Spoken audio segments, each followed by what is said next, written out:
क्षयरोग हा एक संसर्गजन्य रोग आहे.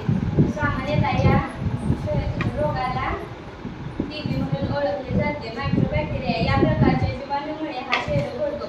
एखाद्या व्यक्तीला 2 आठवड्यावर खोकला असणे, वजन कमी होणे, भूक मंदावणे, छाती दुखणे ही ज्यांना लक्षणे आहेत त्यांनी ताबडतोब उपचार घेणे गरजेचे आहे. एखाद्या व्यक्तीला क्षयरोग झाला असेल तर तो व्यक्ती बोलला किंवा थुंकला तर त्याच्या शरीरातील क्षयरोग बाहेर पडतात व हवेद्वारे निरोगी व्यक्तीच्या शरीरात पसरतात व त्यांना क्षयरोग होतो. इसवी सन 1883 रोजी रॉबर्ट कॉक यांनी या जीवाणूचा शोध लावला व त्यांच्या राष्ट्रीय शास्त्रज्ञांच्या तो मांडला व 24 मार्च रोजी याला मान्यता मिळाली. म्हणून 24 मार्च रोजी आपण क्षयरोग दिवस म्हणून साजरा करतो. फुफ्फुसाशिवाय अनेक अवयवांना देखील हा क्षयरोग होतो.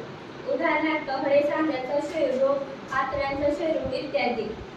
हा क्षयरोग आपण मध्येच थांबवला तर क्षयरोग वाढण्याची शक्यता असते. त्यामुळे हा क्षयरोग पूर्णपणे बरा